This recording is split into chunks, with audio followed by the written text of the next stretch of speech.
I've been sent an advance proof of The Secret Barrister, which the publishers hope will do next year for the legal profession what the several books written by doctors have done this year to expose the problems in the NHS.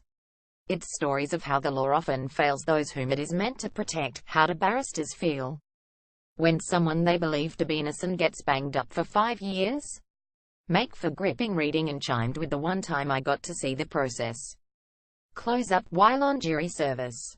The case was a drug-dealing charge, and when our deliberations got underway, the foreman began by asking every member of the jury what our initial thoughts were on the guilt or innocence of the accused to see how far apart we all were.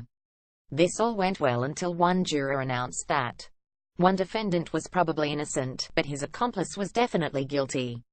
We had to point out there was only one defendant and that the man the juror was trying to send to prison was his interpreter. Tuesday Investments and me don't have the best of track records, as I've yet to find one on which I'm incapable of losing money. In one of many jobs for which I had little enthusiasm and even less aptitude before I started writing in my early 30s, I spent 9 months selling people insurance plans they didn't want and almost certainly didn't need, including myself, as I managed to sell myself the world's worst endowment policy, which never came close to paying off our mortgage. I would probably have had a good case for suing myself for misselling. So it's probably just as well that I never got the Bitcoin habit, as I could almost certainly guarantee I would have ended up in the same state as James Howells from Newport, South Wales.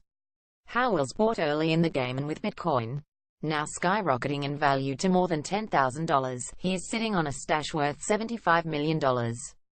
Unfortunately, he can't get his hands on a single penny of his fortune because he threw away his old computer some years back.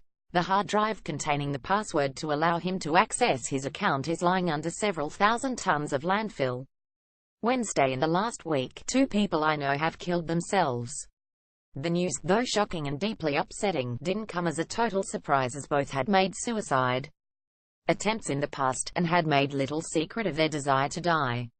I now count myself fortunate that in my many periods of poor mental health I haven't become consumed with a desire to kill myself, though there were times when I considered it more of a curse because knowing I didn't have that option meant I was forced to endure the crushing agony of depression with no knowledge that it would ever pass. Which isn't to say that I never thought about killing myself. I did and still do, frequently, though always in an abstract way rather than as an expression of intent. When I was on the psychiatric ward, I was asked nearly every day if I had thought about killing myself in the past 24 hours, and my reply was always the same. How could someone not go through a day without at least considering it? It seemed to me that one of the things that makes us human is the knowledge that we have some agency over our existence, and that the real dangers lie in not talking about the possibility. Thursday Serena Williams' Twitter pleas for help with looking after a baby who was teething and wouldn't sleep brought back memories of my wife and I bringing our own children back from hospital and realizing we really didn't have a clue what we were supposed to be doing. I've often thought our children taught us how to be parents every bit as much as we helped them to stay alive. Things became a lot easier when they could talk and verbalize what they wanted, and though they were, of course, utterly adorable as kids, I find them much more fun now they are adults. They are still every bit as stressful, mind. It's just that the stresses are of a different order. Wondering where they are, whether they are okay, and being so pleased to get a text from them that I don't mind if it contains a demand with menaces for cash.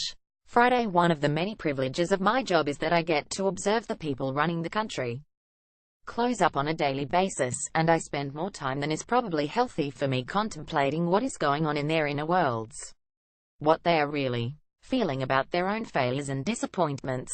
So I'm currently not sure whether to be impressed by the Prime Minister's resilience or concerned for her delusional state of mind.